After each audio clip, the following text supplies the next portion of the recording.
J'étais amoureux d'une fille qui ne me calculait pas, comme on dit aujourd'hui, et qui habitait à Paris. Moi, j'habitais à Bordeaux. Je lui ai envoyé des cassettes par la poste. Aujourd'hui, tous les instants quasiment sont éternels parce que tout est filmé, tout est documenté. Hi, my name is S. I love action, new adventures, people, vibrations, trains, planes, cars. No matter who you are, what you are, if you wanna play, we're gonna trip today. Salut Mister S. Est-ce que tu peux te présenter à ceux qui ne te connaissent pas, s'il te plaît? Alors, je m'appelle Guillaume Fédoux, comme tu l'as bien dit. Je suis natif de l'Albigeois et je suis un Bordelais qui a vécu un peu à l'étranger, très longtemps à Paris et qui a fait différentes choses au cours de ma longue carrière puisque je suis né en même temps que Giscard à l'Élysée. Donc je laisse faire le calcul et la déduction aux uns et aux autres. 50 ans. Parce que sinon ça se dit pas, merci. Et voilà, il se trouve que toujours en parallèle de tout ce que j'ai pu faire, j'ai toujours fait de la musique. Et que j'ai décidé justement à l'âge canonique de 50 ans du demi-siècle de me focusser, je ne sais pas si le mot est très heureux, sur l'artistique et donc le musical, le mélodique et le poétique. Ok, parce qu'on va reparler de toutes tes activités professionnelles. Il y en a pas mal en fait, tu étais quand même dans plein de secteurs on va dire, bon, toujours culturel et artistique, mais tu es un peu un touche-à-tout quoi. Il y a un lien quand même, hein. C'est quand même l'écriture en général, c'est-à-dire que ce soit pour le journalisme ou que ce soit pour les documentaires que j'ai pu faire pour Arte, que ce soit même dans les agences de communication, j'ai pu travailler, etc., etc., les magazines de voyage, les magazines de voitures, les magazines de mode, etc. Il y a quand même un lien qui est quand même l'écrit, la rédaction et le sens de la formule qu'on peut retrouver dans les chansons. Après, c'est vrai que la logique habituelle, c'est que tu as des artistes qui ont un succès en chanson, comme Serge Gainsbourg par exemple, et qui après font de la publicité. Ouais. Moi j'ai commencé par faire de la communication et du journalisme, ce qui parfois est la même chose et parfois il y a quand même des petites nuances à apporter forcément entre le public rédactionnel et le rédactionnel, voilà, faut pas confondre. Beaucoup de gens aujourd'hui ont tendance à confondre, surtout que la presse est en crise. Donc elle a besoin d'argent, donc l'esprit critique s'est un peu perdu on va dire, notamment la critique musicale qui était mon sport favori. J'aimais beaucoup ça. C'est-à-dire que tu as été critique musicale toi?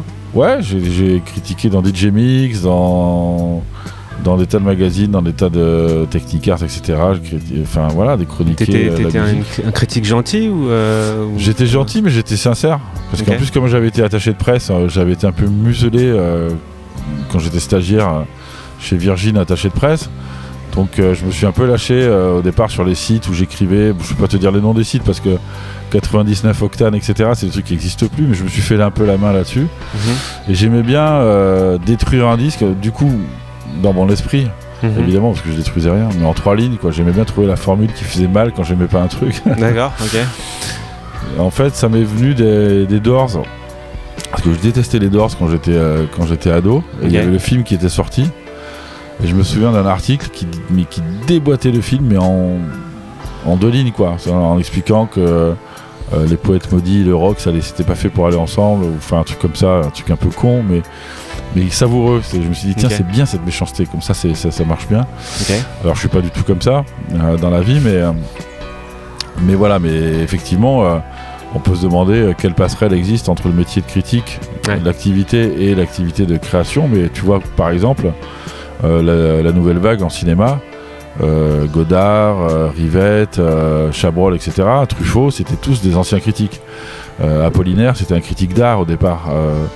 Donc c'est pas incompatible, tu peux commencer par critiquer, même si c'est très mal vu aujourd'hui. L'impression de tirer sur les ambulances surtout, parce que les gens galèrent en fait. Donc ils supportent pas. Encore aujourd'hui, c'est très difficile. Et je vois à Bordeaux, je sais pas si on a le droit d'en parler, mais quand j'ai un petit média ici qui s'appelle Bordophonia. Et alors quand on critique un truc ici, c'est fini, tu sors plus de chez toi parce que en fait les gens galèrent tellement, ils ont déjà tellement de mal. Si en plus tu les casses, ils le vivent super mal. Alors que des fois il y a des trucs qui mériteraient d'être franchement cassés, mais on le fait pas par souci de bienveillance et souci de. Ça, tu penses que c'est plus la société actuelle aussi qui essaye de. La bienveillance, c'est un truc très actuel, ça. C'est très actuel, je trouve que c'est très dommage et en même temps c'est révélateur d'une crise où finalement dès que tu fais quelque chose qui relève du culturel ou de l'artistique, on va te valoriser presque mécaniquement sans donner notre avis parce qu'on a tellement peur que tout ça s'arrête, quoi. On a tellement peur de basculer dans un... Voilà, on a connu le confinement... On n'est pas vraiment. C'est aussi l'aspect mercantile qui a pris le dessus et qui fait que du coup maintenant on a un peu du mal à critiquer. Aussi, ouais. Et en fait, quand tu critiques aujourd'hui, t'es un hater. Donc moi, tu me ressors des phrases de l'époque que j'ai pu écrire sur des sites ou dans des magazines, mais je passe pour le hater. Je passe vraiment, c'est pas possible de dire des trucs pareils. J'ai critiqué R, par exemple. Je suis un article sur R à l'époque où j'avais dit. Que c'était vraiment de la musique de riche qu'il fallait écouter sur des enceintes molles, des grosses enceintes molles, et ça avait rendu furieux les mecs alors que c'est eux qui me l'avaient dit. Ils m'avaient dit nous on veut être écoutés par des gens qui ont du bon matériel. Tu vois, j'avais aussi fait un article qui s'appelait La French Touch est-elle de droite. Ça c'était en 2000-2001. Ok. Je me suis fait dégommer. C'était sarcastique, quoi. C'était de la critique sarcastique un peu. Ouais, mais pas que. C'était de dire que on avait grandi dans une musique qui était classée à gauche, c'est-à-dire le rock alternatif, le rock indépendant, etc. Encore que ça puisse se discuter là aussi, parce que le rock indépendant, c'est un rock libéral par définition, puisque c'est des gens qui entreprennent pour créer un label. Donc, ou qui se produisent eux-mêmes. Donc quelque part il y a une volonté de do it yourself qui est plutôt américaine, mais enfin bon, on va dire que c'était des gens quand même plutôt hors système, et on s'est rendu compte avec la French Touch, ne serait-ce que par les noms des gens, je parle pas d'Étienne de Crécy,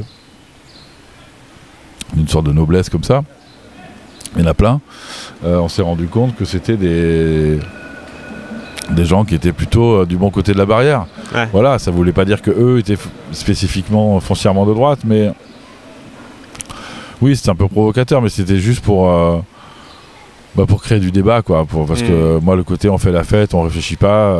Il y a un moment où si le lendemain, tu peux faire une bonne soirée, mais c'est quand même pas mal de s'interroger sur les ressorts de tout ça. Mais je m'en suis longuement expliqué dans le documentaire Touche Française sur Arte que j'ai coécrit, où on fait vraiment une histoire de la French Touch. Et voilà, là, ça, voilà. On va y revenir, mais par rapport à ce que tu viens de dire là sur la French Touch est-elle de droite, ouais, qui sont du bon côté de la barrière, tout ça. Est-ce que tu penses que justement dans la musique il faut un plan de carrière ou faut Alors déjà, je précise tout de suite aux auditeurs que je suis moi-même plutôt du bon côté de la barrière aussi, donc c'était pas une critique, comment dire, c'était pas une méchante, enfin c'était pas une crasse que je voulais faire, c'était juste pour expliquer que d'un coup la musique avait changé de... Et c'était bien d'ailleurs, je trouvais, c'est bien que des fils de bourgeois, des très grands bourgeois enfantent des projets comme Phoenix ou Air ou Daft Punk, je trouvais ça très bien en fait. Moi c'était pas forcément... mais c'était juste pour marquer une forme de rupture par rapport au cliché du rocker de gauche à la Manu Chao, qui par ailleurs est pas si de gauche que ça, puisque c'est pareil, c'est des millionnaires qui redistribuent pas tant que ça. Je veux dire, quand tu écoutais même Bertrand Cantat, les discours qu'il pouvait faire à l'époque aux Victoires de la musique, quand il invective Jean-Marie Messier, t'as envie de lui dire, mais mec, à quel moment t'as créé ton label, à quel moment t'as porté d'autres groupes, à quel moment t'as vraiment mis en acte tes belles paroles et tes belles prises de position. Donc voilà, moi je sais pas aussi manichéen que ça. Après, faudrait retrouver l'article. Mais t'avais envie de le dire quand même. Ouais, c'est une accroche. Voilà, c'est une accroche pour créer. Tu sais, il fallait créer du clic, hein, donc voilà. Mais celui-là, il a bien marché, je dois bien le dire. Mais en plus, c'est pas vrai. Là, je vois par exemple Étienne de Crécy qui a posté des tas de trucs. On fait un bond dans le temps, mais pour les élections de 2024. Bon, voilà, ils sont cool. C'est des gens bien. Mais quand tu regardes, par exemple, aujourd'hui, quand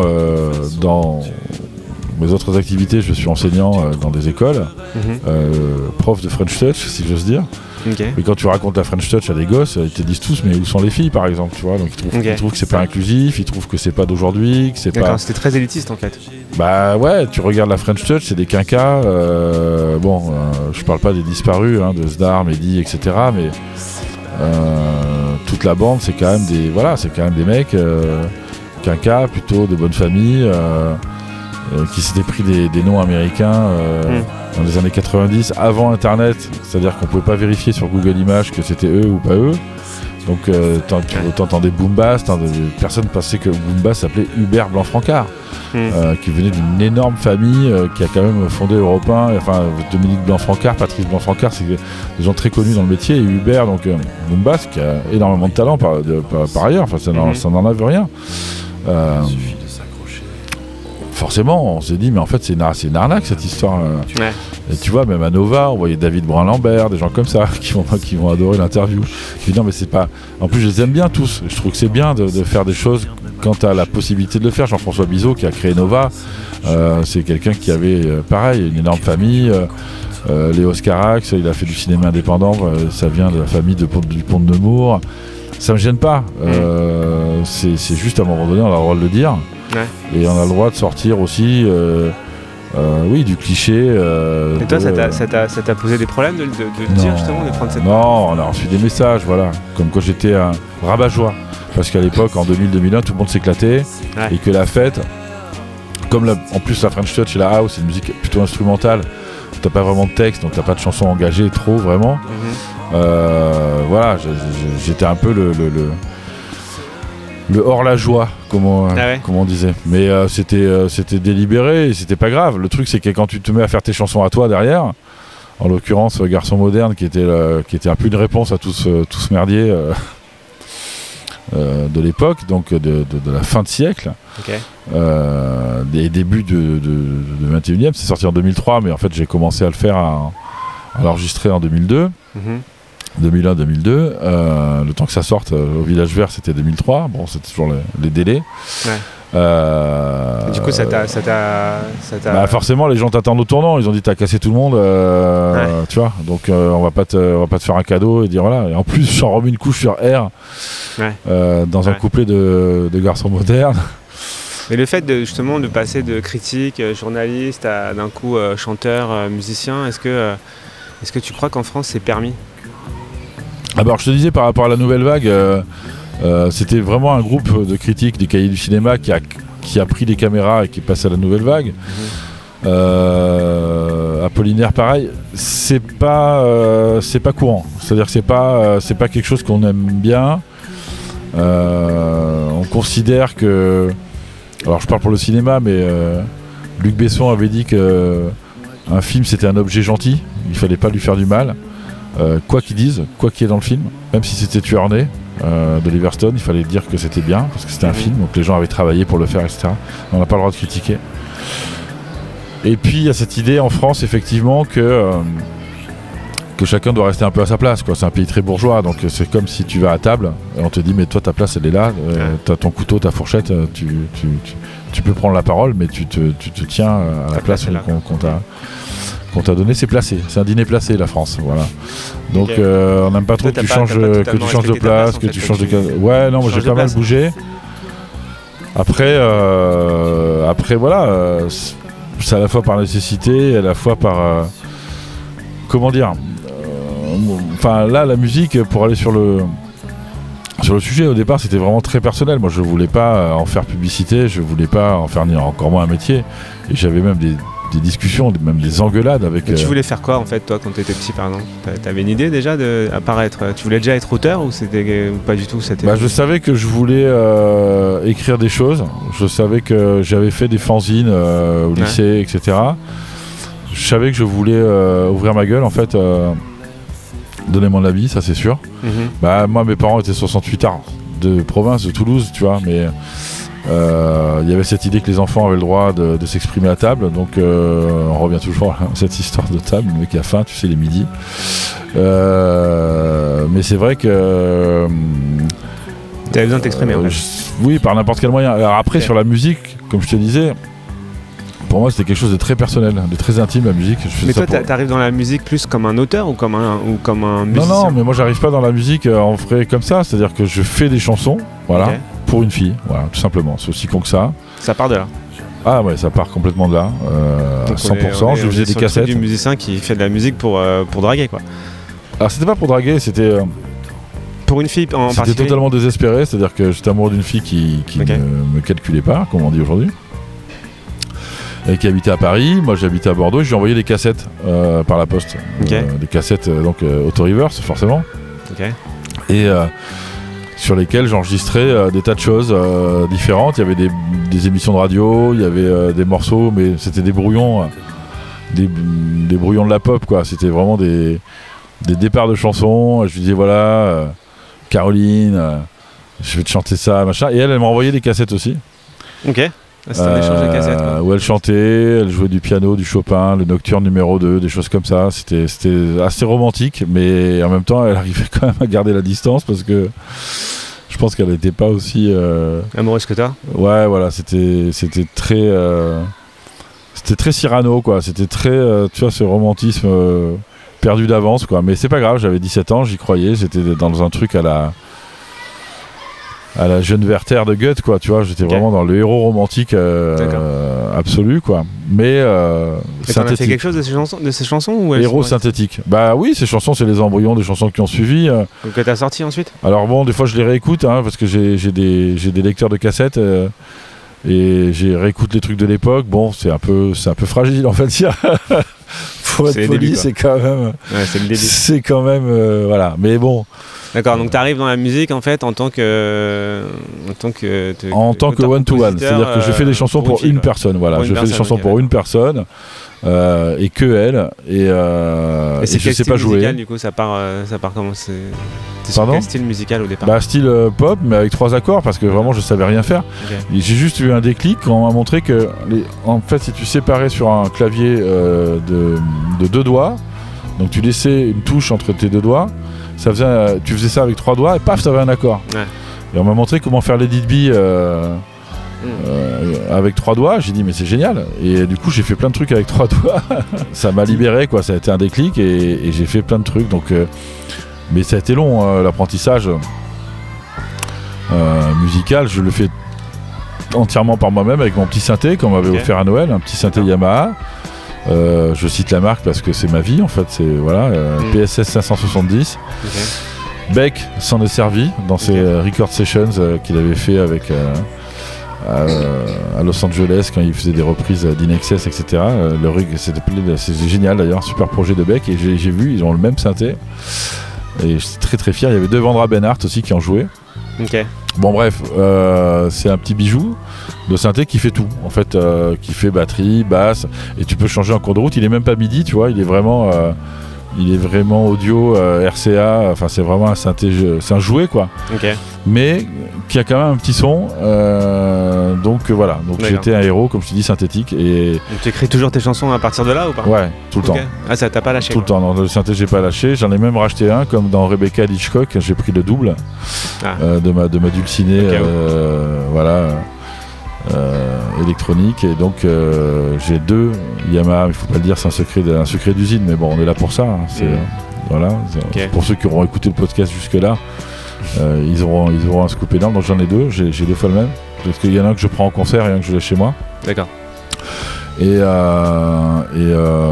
voilà, et c'est vrai que au départ c'était vraiment quelque chose d'épistolaire. Vraiment c'était comme une lettre, un courrier, je t'adresse ces chansons. Donc là tu nous parles, t'avais quel âge en fait? Ah bah là j'étais très jeune, j'étais ado tourmenté, on va dire. Parce que justement t'as écrit un album là-dessus, j'ai vu sur ta page Wikipédia. Un peu New Wave, ouais bien sûr, Action aux Vérités. Action aux Vérités, l'album que j'ai produit, que j'ai enregistré et produit avec June Sex à l'époque, qui était un groupe qui avait monté un label, June Sex International Airlines. Je pense que c'est peut-être la première fois que vous entendrez parler, j'espère que bon, on verra pour la suite, mais bon. Donc c'était quoi cet album? C'est un hommage à cette période où tu écrivais des chansons? Ouais, c'est en fait un hommage à ma période synthé, c'est-à-dire que tout est fait à partir du synthé. L'album est entièrement enregistré à partir de ça, et j'en parle quoi. Si on écoute bien l'album, je parle de tout ce qu'on vient de se dire. Le seul truc, c'est qu'effectivement, le processus d'enregistrement, c'est venu très tard. C'est-à-dire que moi, j'enregistrais mes chansons sur un radiocassette avec un microphone intégré dans le Ghetto Blaster. Et c'est un jour, c'est Arnaud Florent Didier que j'avais rencontré par un ami qui était en maths sup avec lui, pour te dire, au lycée Carnot. Le lycée des Daft, enfin un des 2 lycées des Daft, et de Téléphone aussi, du groupe Téléphone qui s'est rencontré aussi au lycée Carnot, donc un lycée très important dans le 17e, à côté de la Banque de France. Arnaud Florent Didier, donc un jour vient chez moi, je l'avais signé sur mon label qui s'appelait Poppers, en 2 mots, je précise. La planète pop, et un jour il vient chez moi, il me dit mais c'est quoi ton synthé, qu'est-ce qui se passe, qu'est-ce que tu fais, en fait t'as fait tout ce label pour toi, pour te produire. J'ai dit me produire, mais je savais même pas ce que ça voulait dire en fait. J'étais vraiment là pour eux. Moi j'aime bien être dans l'ombre, comme Christophe Lambert dans Subway, tu vois. J'aime bien être le mec qui me... T'es l'homme de l'ombre en fait, ça. Ouais, mais j'aime bien tirer les ficelles. Bon, j'en tire pas forcément, je tire pas forcément les bonnes, enfin ça dépend. Mais en tout cas, j'aime bien produire des choses, monter des événements, monter des labels, monter des projets collectifs, etc. Et c'est vrai que moi je me voyais pas du tout dans ce que j'étais en train de faire. Et c'est Arnaud qui m'a rappelé à l'ordre, qui m'a dit mais si tu fais des chansons avec des synthés, c'est qu'il y a une raison à ça. Je lui ai dit bah oui, voilà, ça s'appelle Caroline, tu vois. Et il me dit mais branche-le. Mais tu sais, en mode... il était avec Maxime de son groupe de l'époque Notre-Dame, et les 2 étaient chez moi à Montmartre dans mon petit 2 pièces, et le gars limite tu sais il me fait à la Lucky Luke, tu sais quand il te dit vas-y tu vas danser en te tirant des tu vois, des coups de flingue dans les pattes. Il me dit bon maintenant tu vas brancher ton synthé, tu vas nous montrer ce que c'est quoi. Et j'ai branché le synthé, j'ai joué 1 ou 2 trucs, une chanson je me souviens qui s'appelait Échec scolaire, que j'avais écrite à la fac à Dauphine où j'étais. Et là Arnaud m'a dit écoute en fait t'es chanteur, donc tu viens la semaine prochaine et on enregistre dans mon studio rue La Condamine, piste par piste, etc. Enfin on fait le truc sérieusement. Donc ça part de là quoi aussi. Ah ben ça part de là, ouais, ça part que en fait je voulais produire des gens qui finalement m'ont produit. Entre guillemets tu te professionnalises à ce moment là quoi. Ouais, alors j'avais des débats avec Thomas Boulard qui a fait Luc, le groupe après, parce que pour moi ça ne pouvait être qu'un hobby, ça ne pouvait être qu'une passion annexe quoi, associative ou enfin distrayante quoi, tu vois. Mais pourquoi en fait? Récréative. Et Thomas me disait qui a créé donc Luc après, qui a eu un certain succès à l'époque avec la Sentinelle, me disait mais non c'est un métier, même les Pixies que t'adores, ils travaillent. Je dis comment ça ils travaillent les Pixies, ça va pas à la tête ou quoi? Ils jouent, ils sont là, tu vois, c'est des êtres de... Et non, et en fait il m'a dit non, ils ont, pour arriver à ce qu'ils font, ils ont énormément répété, énormément cherché, travaillé, etc. Et c'est vrai que moi c'était tout un aspect que je connaissais pas. J'ai découvert plein de métiers ensuite autour du disque, c'est-à-dire la promo, la logistique, la distrib, même un peu de juridique. Et quand j'étais dans les labels, j'ai vu un peu ce qui se passait. Mais le travail artistique, c'est-à-dire vraiment le travail de création, mais de réalisation, c'est-à-dire de mettre au monde une chanson, etc. C'est des trucs que moi je calculais pas du tout, parce que j'étais en circuit court, moi j'étais avec j'emmerdais personne, j'étais dans ma chambre avec mon synthé et mon radio cassette. Donc je voyais pas pourquoi tout d'un coup il fallait payer des mecs dans des studios, enfin voilà, pour moi c'était lunaire. Et on a démarré, on a enregistré les premières chansons avec Arnaud, et là effectivement ouais, alors sans être professionnalisé, mais en tout cas j'ai pris sans me prendre moi au sérieux, j'ai commencé à faire les choses un peu plus sérieusement, notamment à finir les chansons, parce que moi j'avais toujours des débuts de couplets avec 3 accords, et Arnaud me poussait dans les retranchements, mais il me lâchait pas, hein. C'était genre le midi quand on partait bouffer, j'ai cru qu'on allait s'arrêter, mais non, il continuait à me dire mais alors il est où le refrain, qu'est-ce qui se passe? Je dis quel refrain, pourquoi? Il me dit parce qu'il faut un refrain. Je dis ah bon? Puis il faut une intro et machin, puis il faut un pont. J'ai dit comment ça un pont? C'est l'école quand un peu quoi, là, mais j'étais à l'école. J'étais à l'école, mais comme Arnaud savait tout faire, c'est-à-dire que lui il savait tout faire, tous les instruments, c'est-à-dire guitare, basse, batterie, chant, chœur, violon, il faisait tout lui-même. Vraiment un prodige quoi. Il faisait aussi l'enregistrement, il faisait aussi les pochettes, il faisait même ses clips, enfin il faisait en Super 8, il faisait tout.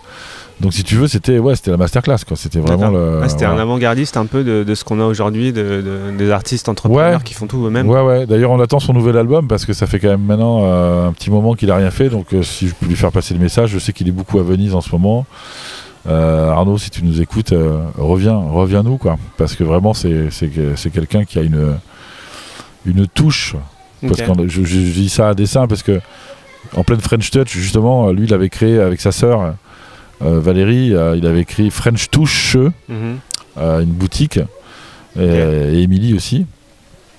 Et donc, il a vraiment une touche inimitable, quoi. Mais qu'on retrouve sur Auto-Reverse d'ailleurs. Et je suis très, je suis presque même bouleversé à chaque fois que j'entends Après l'amour, sa version au piano, avec les petites notes à la fin quand ça repart. Enfin, c'est prodigieux, quoi. Enfin, donc je vais pas faire 1 heure sur Arnaud Florent-Didier, mais enfin c'est quand même ça a été vraiment, ça n'a pas été facile humainement, ni pour lui ni pour moi, parce que lui en avait marre de me secouler entre guillemets, et surtout de me diriger, parce qu'il voyait bien que moi j'étais vraiment le bordelais un peu solaire, un peu cool, qui arrive à 15h au studio en disant alors ça va.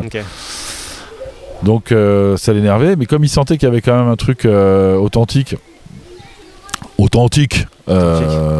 fond de moi, et qu'il y avait un truc, et lui c'était Pierre Vassiliou, lui sa boussole, il me disait mais t'es le Pierre Vassiliou d'aujourd'hui, etc.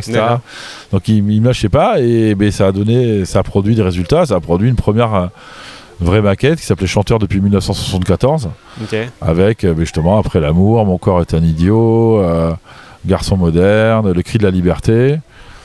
Que j'aurais aimé peut-être pousser plus loin, mais bon, on va pas refaire le match, c'est comme ça. Mais c'est vrai que ça a été une sorte de j'aime pas dire ce mot, mais tu sais, comment on appelle ça, quand t'as quelqu'un qui s'occupe vraiment de toi, qui ton mentor, un mentor, voilà, qui te matrixe. Et je sais pas, la cible de ce blog, de ce podcast, si c'est vraiment des jeunes, si on peut employer des expressions comme ça. Non, mais Pygmalion, voilà ce que je voulais dire. C'était pas ça non plus, quand même. Voilà. Mais en fait, je lui ai apporté des choses, il m'a apporté des choses. Ça s'est fait comme ça. Et mais moi, ma priorité, c'était quand même ses chansons à lui, puisque j'avais un label, donc je l'avais signé sous Notre-Dame. Il avait un album solo ensuite qui s'appelait Chansons originales, et qui était absolument dingue, avec des chansons comme L'emploi du temps, par exemple. Non, ça c'était Portrait du jeune homme artiste, ça c'était après. Mais Une moitié de toi, voilà, une chanson que j'adorais. Et à partir de là, vous sortez des titres ensemble, tu fais tes premiers titres. Ouais, alors on est un peu dans un malentendu. Tu commences à avoir un plan de carrière ou ça reste de l'improvisation? Alors moi, non, plan de carrière, toujours pas.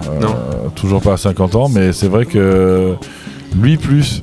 Et en vrai, on s'est un peu, comment dire, éloigné au moment où justement Garçon moderne est sorti, parce que c'est sorti au Village Vert, qui était le label d'Auteur de Lucie et tout, donc qui pour moi était juste parfait et idéal. Et lui voulait le sortir sur French Touch, justement, le label de la boutique.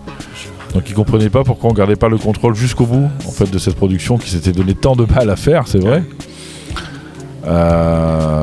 Donc je comprends rétrospectivement, mais moi j'avais la folie d'être au Village Vert, tu vois, rue Audran, aux Abbesses, enfin tout était cousu de fil vert, en hommage aux Kings évidemment, le Green Village Preservation Society, puisqu'on est sur un podcast, on a le temps de citer des belles références. Donc les Kings, c'était un label créé au départ par Christophe Comte et Fred Monvoisin, et voilà, qui était très très pop, French pop, et aussi un peu électro avec Télépop Musique, des choses comme ça. Donc c'était juste parfait. Et Arnaud a pas trop kiffé, voilà. Mais bon, en même temps, il voyait bien que j'étais content, mais d'un autre côté, bon voilà. On a pris un peu des distances quand même. On a eu d'autres projets par la suite ensemble, avec ce qu'on a appelé les chanteurs d'aujourd'hui, avec Flop, Tant Hortense, French, François Gallet qui vit dans le coin, sur le bassin, et qui sont vraiment des super chanteurs, quoi, mais comme moi, quoi, tu vois, avec un demi-octave dans la voix, mais avec plein d'idées. Et voilà, puis On était une petite bande, quoi. On était une sorte d'avant-garde. Et puis voilà, et puis il y a les Delerme, les Biolay, les Benabar qui sont arrivés en 2002-2003, et puis on s'est un peu tous... Voilà, on s'est un peu tous dispersés à ce moment-là. La nouvelle scène de l'époque, en fait. Ouais, la nouvelle scène de l'époque, on s'est pas du tout intégré là-dedans. Okay. Et donc chacun a pris ses clics et ses claques. Il y en a qui sont devenus profs, il y en a qui sont devenus... Voilà.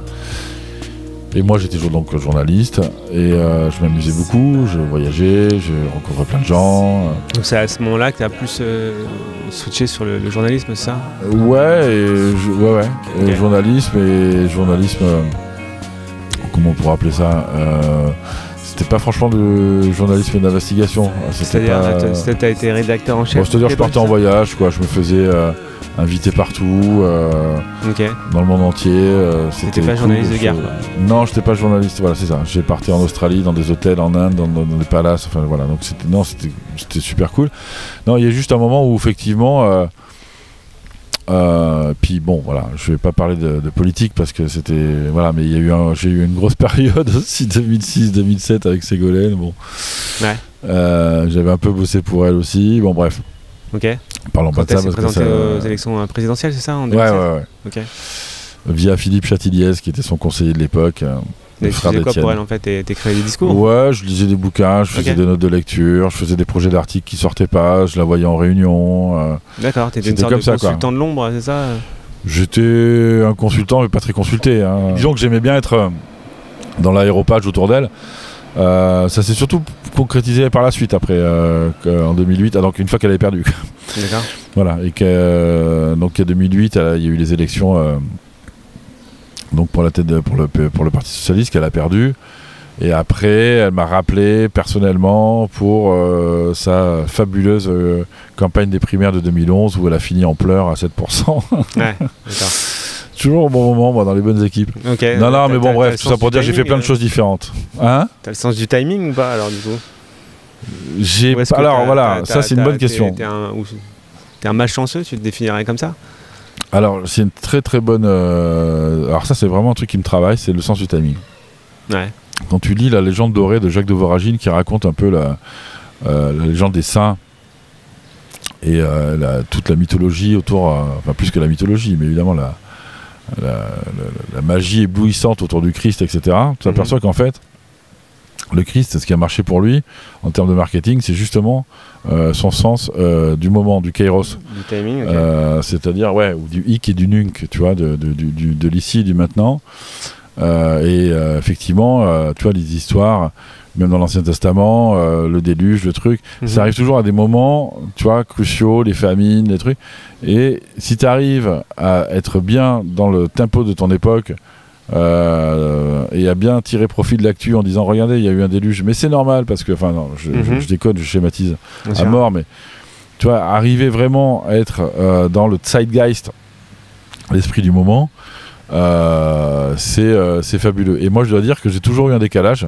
C'est un peu pénible, mais faudrait que ça s'arrête là, tu vois, parce que j'aimerais bien arriver. C'est pour ça que je suis content que mon disque soit parti à l'usine, parce que je peux pas l'expliquer, tu vois. Par exemple, Garçon moderne, la chanson, elle parle vraiment d'une époque pré-2001, quoi, en vrai. C'est vraiment la naissance d'Internet, le début des clics, le début des trucs. Et en fait, ça sort en 2003.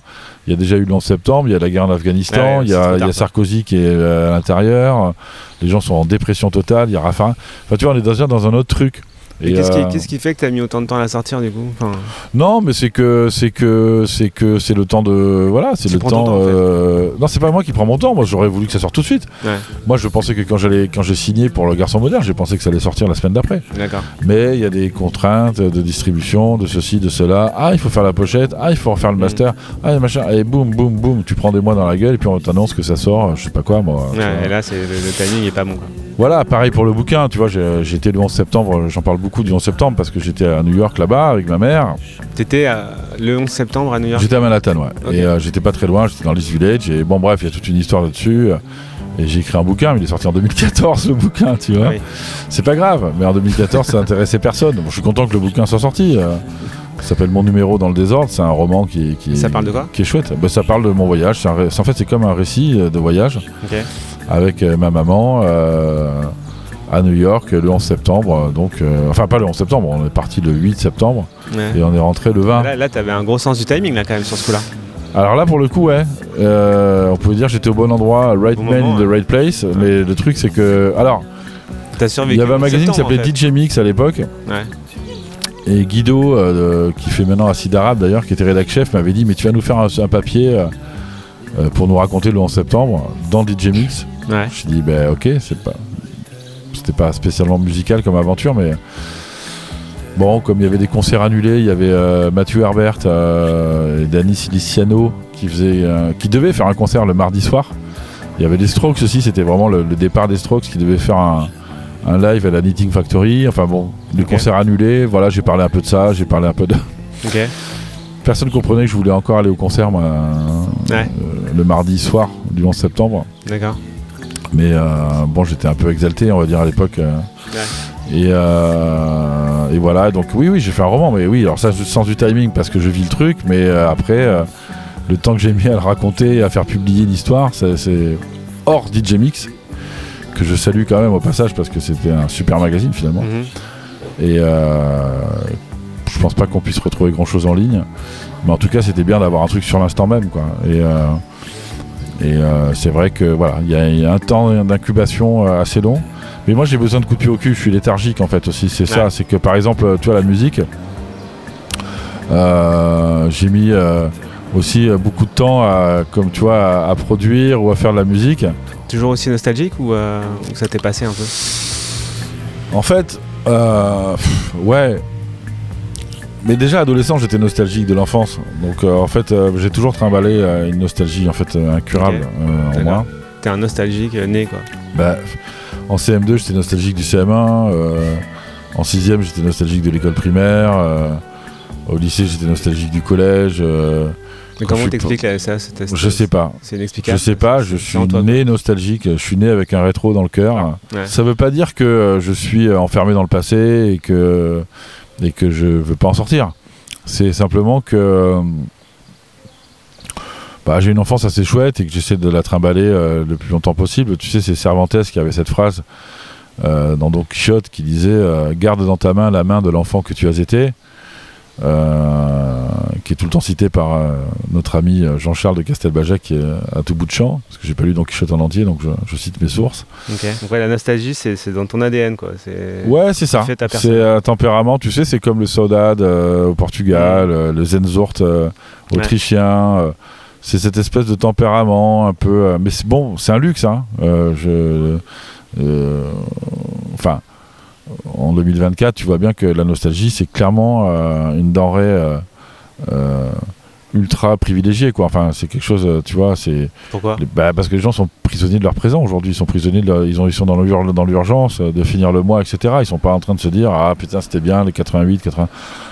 La nostalgie, pour toi, c'est quoi ? C'était mieux avant ? C'est collectif, si tu veux. La nostalgie, c'est quelque chose de à la fois très personnel, c'est ton enfance, ton adolescence, mais c'est aussi une nostalgie, je dirais...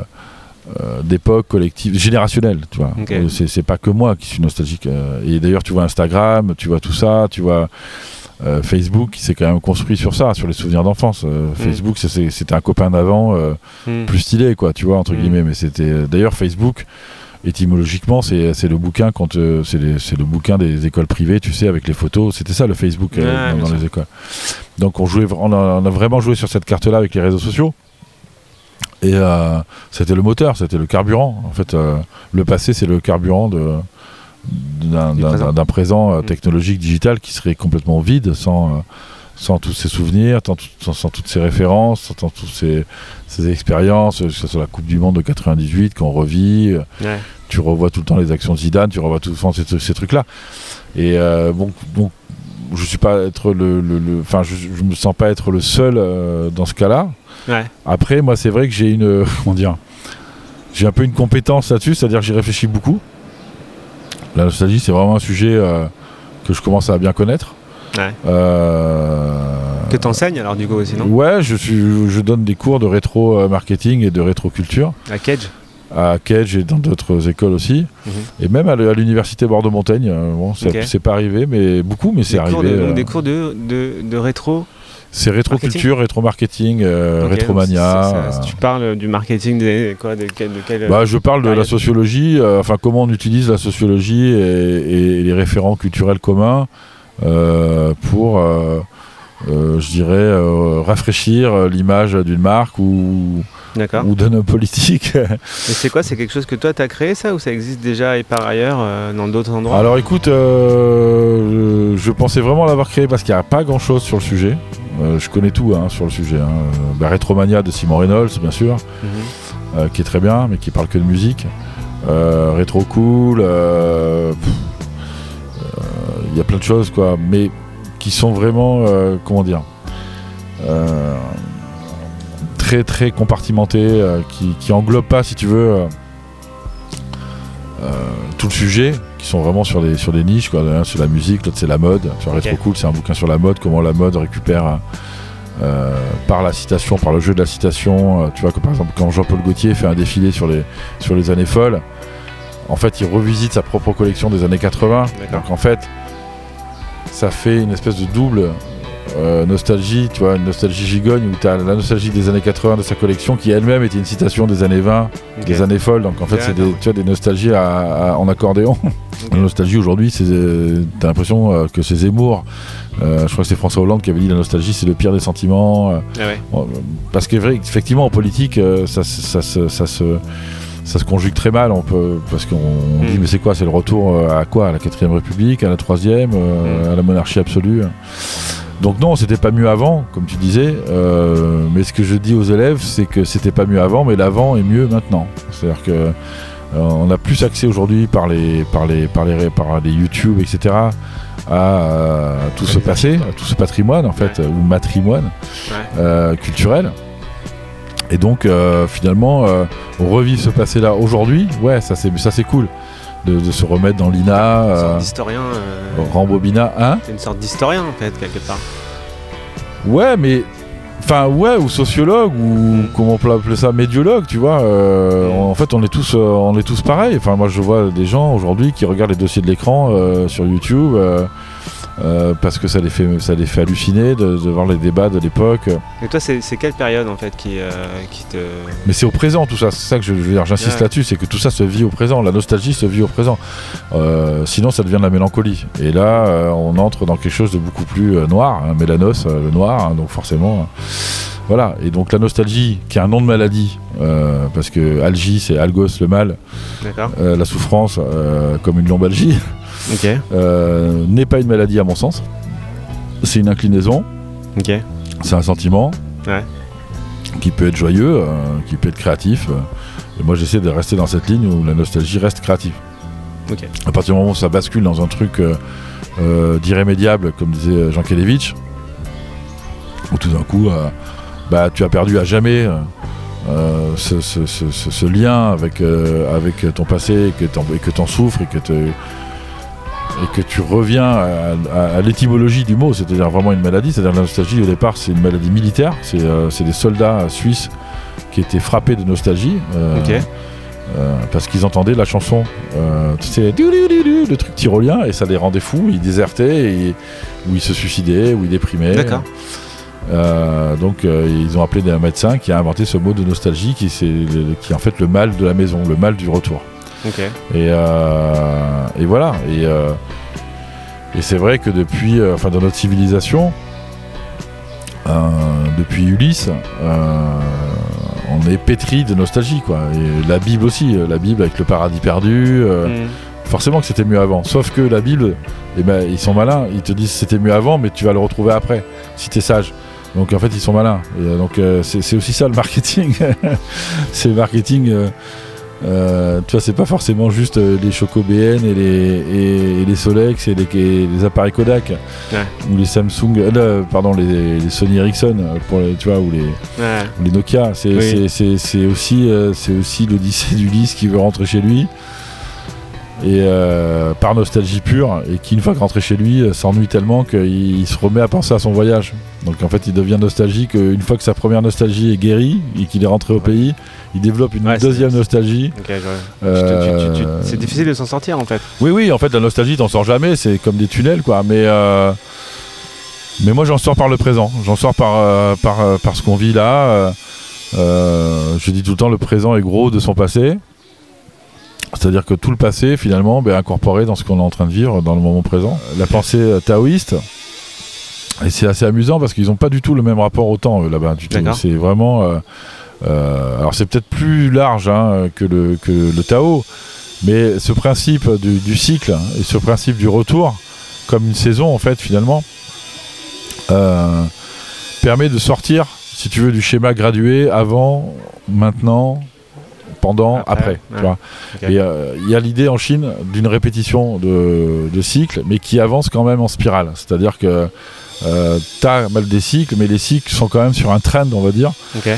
Et c'est une complexité qu'on a du mal à voir en Occident parce qu'on est sur le schéma moderne d'une destruction du passé et de la stratégie, enfin d'une logique d'innovation qui fait que ce qui est nouveau remplace ton nouveau lave-vaisselle remplace l'ancien, ta nouvelle télé remplace, voilà. Donc c'est ce schéma là en fait qui nous bouffe, mais qui est totalement obsolète, comme dirait MC Solar aujourd'hui. C'est-à-dire que justement on récupère aujourd'hui, on recycle, on récupère. Donc finalement on est devenu un peu Tao malgré nous, et je dis post-moderne, c'est-à-dire qu'on a quitté le modèle strictement linéaire et strictement gradué du système romain, en fait, métrique romain classique, pour aller vers quelque chose malgré tout de plus transcendantal et de plus symbolique. Maintenant le truc c'est qu'il faudrait être capable de le reconnaître, tu vois, de se le dire en fait. Et je trouve que le problème en France, ça fait un peu pompeux de le dire comme ça, mais je l'ai dit sur Facebook donc j'ai pas peur de le dire, mais c'est ça, c'est qu'il y a un problème, on a juste un problème déjà avec les mots, c'est-à-dire qu'on n'arrive pas à penser l'époque, tout simplement parce qu'on est dans une époque qui nous dépasse, elle va trop vite, et tout ce qui est par exemple de l'ordre du digital, et on l'a vu pendant le confinement avec des traces écrites, c'est-à-dire que ce qui se passe aujourd'hui c'est que les communications aujourd'hui sont documentées.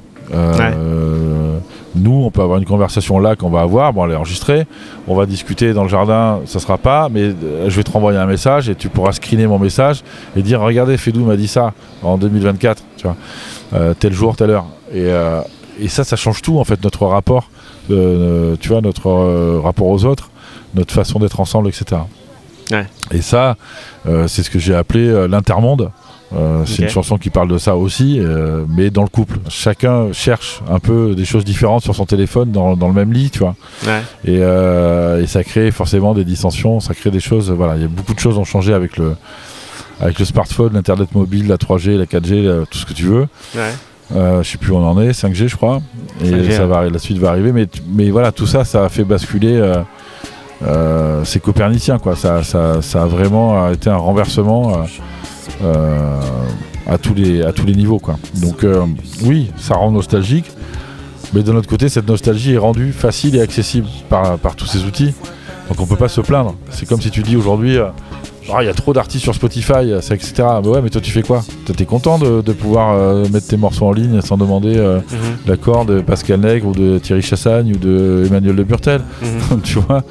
Donc on se plaint de choses qui finalement nous rendent service, et c'est un peu le truc, et on n'arrive pas à dépasser ça intellectuellement, on n'arrive pas à poser un langage là-dessus, un nouveau langage là-dessus, et là ça va peut-être nous mener un peu loin, mais tu vois, c'est comme les discussions qu'on a sur la radicalisation religieuse en islam notamment, tu vois, et on comprend pas que l'individu l'individu c'est la figure c'est l'habeas corpus tu vois, britannique, en termes de droit. Donc ceci est mon corps, donc ma peau et ma prison, ma limite.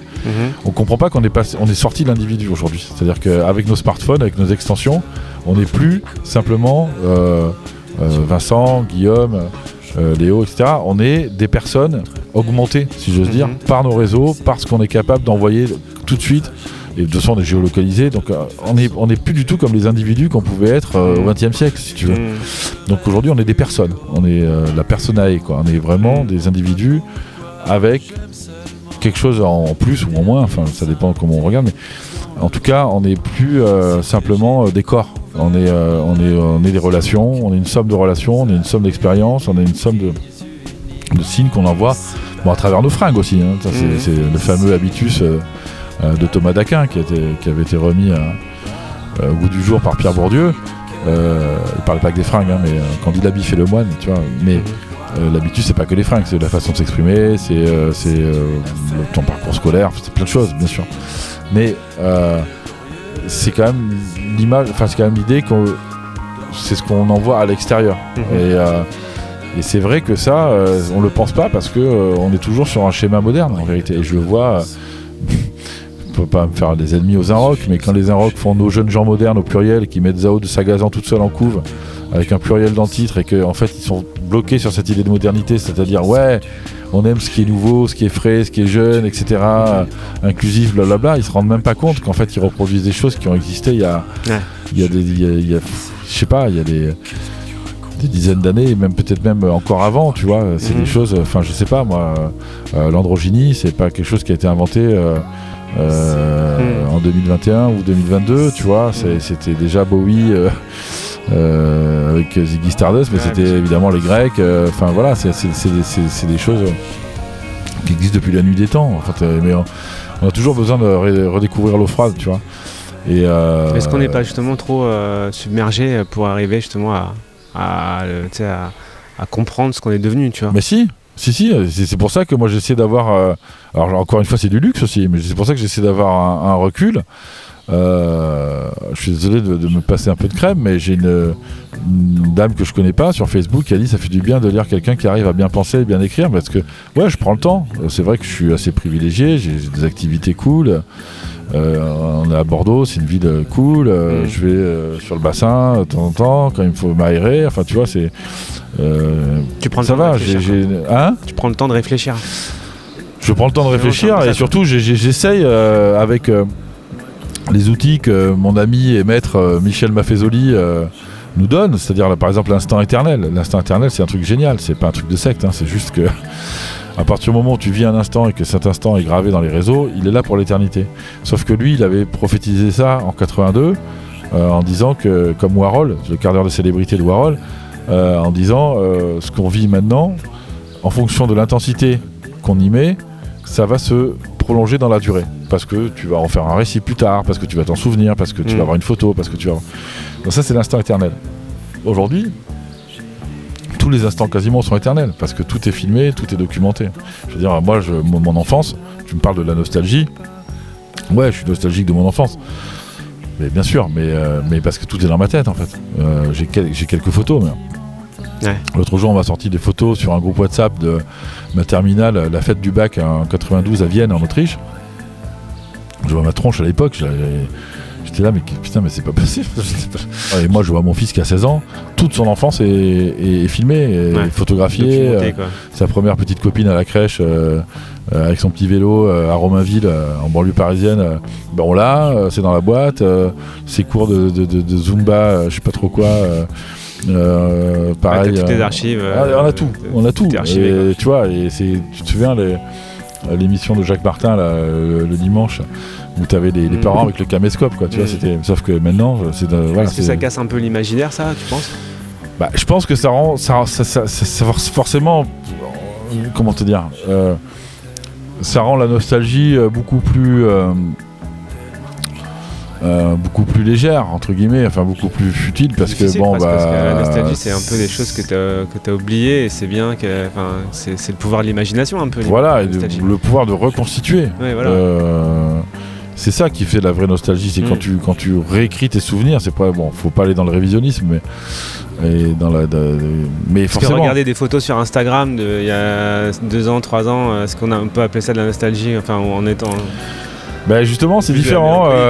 En fait, le temps est aboli. C'est-à-dire que je te disais, l'avant, le pendant, l'après, c'est aujourd'hui l'avant, il est disponible, il est dans ta poche en fait, ton avant. Enfin, ton avant depuis la naissance des réseaux. Tu vois, oui, en tout cas. Même si tu peux poster des trucs d'avant, tu peux faire une photo d'une photo.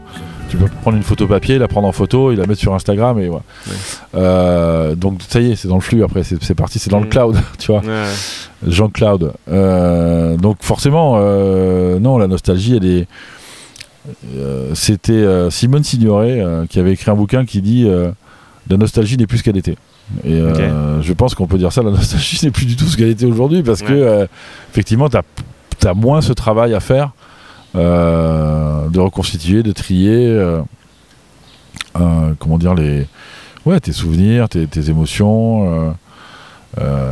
Voilà, t'es moins dans la lune, quoi. Tout est plus concret. Donc à la fois c'est bien, à la fois ça donne une impression de présent perpétuel, qui est très propre à la consommation. C'est la définition de Jean Baudrillard dans La Société de la consommation. Quand il parle des centres commerciaux, il dit l'idée c'est de faire un printemps perpétuel. Et c'est le printemps toute l'année. D'ailleurs, le magasin Printemps s'appelait ça pour ça aussi. Et voilà, donc c'était cette idée. Et donc le présent perpétuel, c'est un peu la même idée, c'est-à-dire que finalement, le passé n'a plus le même goût, quoi. Et comme il n'y a plus trop d'avenir, enfin on n'y pense pas. Là, on ne sait même pas ce qui va se passer dans 2 jours. Donc là, on peut dire que l'émission est enregistrée 2 jours avant le premier tour de législative de 2024. Donc je sais pas quand ça sortira, dans quel monde on sera, dans quelle France on sera. Mais en tout cas, la nostalgie du futur, la nostalgie. Ce que dit Simon Reynolds très bien dans Retromania, c'est qu'on est nostalgique d'un âge pré-nostalgique. Donc on est nostalgique de périodes où la nostalgie n'était pas de mise, où elle était vraiment, où on croyait au futur. Donc c'est ça aussi qui nous rend un petit peu en porte-à-faux, si tu veux, avec notre époque. Mais en même temps, tout est là pour nous servir et pour nous rassasier, quoi. Il suffit de regarder un film. Moi je regardais, je sais pas, tu vois, ça manque d'ennui, quoi. Un film de Vittorio De Sica, les films di Contini, des trucs comme ça. Tous les trous sont bouchés, quoi. Donc effectivement, oui, cette nostalgie-là, on peut avoir la nostalgie de la nostalgie, mais là, on rentre dans un truc, voilà. Et musicalement, tout ça s'exprime, pour moi, c'est la base aussi. C'est-à-dire que c'est l'amour, c'est le sentiment, parfois en échec amoureux, mais c'est aussi évidemment... c'est la base du chant, c'est la base on parlait du saudade, c'est le fado au portugais, c'est la base du truc, c'est vraiment le regret, quoi. C'est ce truc qu'on chante et qui nous transporte. Parce qu'après, chanter pour les jours meilleurs en disant c'est génial, je m'éclate et tout, I got a feeling, machin, non, ça c'est pas mon truc. Quasiment toutes les chansons sont un peu là-dessus. Après l'intermonde aussi, je dis il n'y a plus de monde meilleur, ni d'amour fou en hélicoptère, c'est parce que ça veut dire qu'on n'est plus capable aujourd'hui d'aller prendre un hélico, d'aller faire un coup de folie, de traverser la planète pour un coup de cœur sans être sûr, sans avoir 15 messages de confirmation, 15 textos qui te disent vas-y c'est bon chérie, je t'attends, quoi, tu vois. Donc on prend plus ces risques-là, et donc oui, on peut se poser la question de la pertinence d'un truc comme la nostalgie. En même temps, le monde est tellement angoissant. La garantie, l'assurance vie, la nostalgie, c'est quand même le futur anxiogène. On est sûr qu'avec ça, tu vois, tant sur l'écologie que sur la politique, que sur la guerre, que sur Gaza, que sur tout ces... Forcément. Alors, tout le monde dit pas c'était mieux avant. Il y a des gens qui disent non, avant, non, c'était pas mieux du tout. Il y a des anti-nostalgiques, Joe Star par exemple, quand tu lis des interviews, lui il est pas nostalgique. Enfin, si, c'est marrant, ça c'est rigolo comme sujet, parce que lui il est pas nostalgique du tout de son enfance qui était très dure, où il était battu par son père, etc. Par contre, dans Tout n'est pas si facile, avec NTM, il est nostalgique des années du terrain vague, de la chapelle, etc. Forcément. Mais c'est pour t'expliquer qu'il s'en est sorti. Donc c'est tout ça, c'est à double tranchant. Moi je parlais de ça avec Christophe aussi, chanteur merveilleux qui nous a quittés en 2020, qui était un ami. Lui il se disait pas nostalgique, tu vois. Et moi c'est le futur qui m'intéresse, c'est ce qui va se faire demain qui m'intéresse, parce que c'est vraiment un boomer, un baby boomer. Il a grandi dans les années 60, où dans les années 60 il y avait toujours des trucs nouveaux. Un jour c'était la télé en couleur, après c'était le cinéma, après c'était machin, après... Donc lui il est resté sur ce schéma là. Mais quand tu vas chez lui, tu vois des jukebox des années 30, un piano viennois arrivé en calèche, posé dans le... Enfin, des références à Elvis partout, Théophile Gautier, enfin tu vois, il y a un rapport au passé qui est omniprésent dans l'univers même de Christophe. Et quand il allait sur scène et qu'il chantait Aline, son premier tube de 65, avec les accords de Radiohead, parce qu'en fait il avait la science du truc, et donc il avait compris ou entendu ou repéré que les accords d'Aline étaient les mêmes que Creep de Radiohead, donc il partait à la fin d'Aline, donc j'ai crié, et puis à la fin ça partait tu vois, avec les accords de Radiohead. Okay. Donc lui il jouait vraiment sur ces temporalités, donc, et ça le dérangeait pas, et il disait mais moi Aline, la chanson elle est d'aujourd'hui, bon, elle est pas de 65, elle est de maintenant. D'accord. Et donc finalement il est exactement je suis christophien moi, de ce point de vue, voilà, ça pour moi il résout tout, et le seul truc qu'il faisait en plus c'est les tubes, mais je désespère pas d'y arriver. Et en même temps avec la voix qu'il avait, s'il n'avait pas fait de tube, ça aurait été vraiment un scandale mondial, parce qu'il avait vraiment une voix absolument, enfin qui te transperçait quoi, donc qui allait jusqu'au squelette quoi, donc voilà, donc c'est un rapport au passé qui est présent, et je suis aussi très prudent, parce que j'ai parlé plein de fois avec des gens qui ont vécu des époques que je considérais comme des âges d'or, et qui te démystifient l'histoire, mais en deux quoi. Donc les années 70, j'en ai parlé avec René, le meilleur pote de mon père, qui m'a dit mais arrête de triper. Oui, on jouait au volley sur 2-4L en partant en Yougoslavie, on jouait oui, on fumait, machin, on mettait pas de ceinture, oui, ceci, oui, cela, mais derrière t'avais 3 marques de clopes, une chaîne de télé, on se faisait chier, les temps étaient longs. Ouais, on a tendance un petit peu à simplifier le passé. Voilà, tu vois. On va finir sur le futur, tiens, comme on était sur la nostalgie. Là, vu que tu fêtes tes 20 ans de chansons, on va dire, tu prévois quoi pour les 20 prochaines années? Waouh. Alors, je m'imagine pas encore à 70 ans, mais ça arrivera peut-être, on va voir si je finis ma course. J'imagine que on m'a toujours dit que j'étais un sucre lent. On m'a toujours dit de toute façon, fais doux, tu vas te révéler à la cinquantaine. Je dis, on m'a dit ça depuis que j'ai 30 ans. Je dis bon, pourquoi mais c'est vrai que le temps joue un peu pour moi, dans la mesure où ce que j'ai fait se révèle vraiment aujourd'hui. C'est-à-dire que les différents, je parlais beaucoup d'Arnaud Florent Didier, mais il y en a eu d'autres. Il y a eu June Sex, Plaisir de France, Benjamin Diamond, Jérôme Placereau, voilà, plein de collabs, plein de gens qui m'ont appris plein de choses, Fred Avril, etc.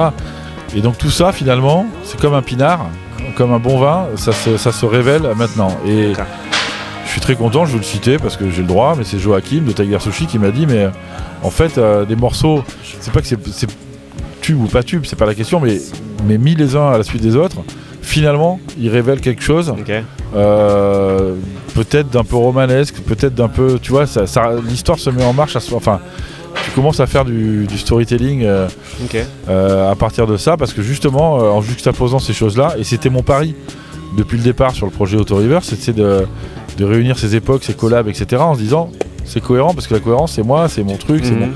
Et en vrai j'ai l'impression, peut-être que je suis fou, hein, mais j'ai l'impression en écoutant notamment Chab qui a fait le master, etc., qui a masterisé les Daft Punk, Angèle, tout ce que tu veux, qui m'a dit la même chose, qui a alors c'est pas une cohérence, mais que comme une radio, tu vois, avec tu changes de fréquence mais tu restes sur le putain de même chanteur, tu te dis putain pourquoi il chante sur toutes les fréquences, Bon, je suis pas parti non plus en bossa ou en...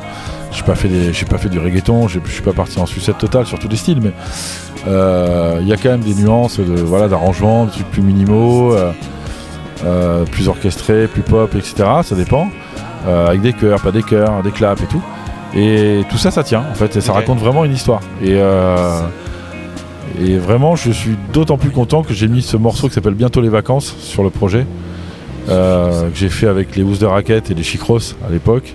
C'était ma période un peu rock où j'avais tenté le coup, tu vois, voilà, basse, guitare, batterie et clavier avec Mathias Mimoun. Et je dois dire que ce morceau-là me fout dans un état d'émotion dingue, parce que c'est vraiment aussi mon histoire.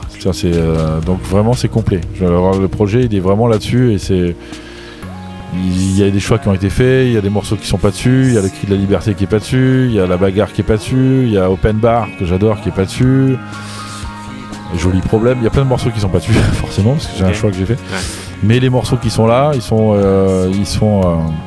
c'est la maturité musicale là. Ouais, voilà. Après, on pourra toujours chercher des autres morceaux à côté, mais là, sur cet objet-là, je voulais vraiment réunir ça. Et j'espère qu'on va réussir à le sortir en digital aussi. Je fais passer le message parce qu'il y a des morceaux qui sont déjà sortis, donc avec un nouveau master, je sais pas si on peut, voilà, ça fait partie de la discussion. Mais voilà, mais je suis assez content, ouais, effectivement, de cet accordéon qui se replie et qui se redéploie en toute logique chez les gens, chez les auditeurs. Et j'aimerais qu'il y ait vraiment un engouement sur ce projet. Donc ça s'appelle Auto-Reverse, c'est ça le projet?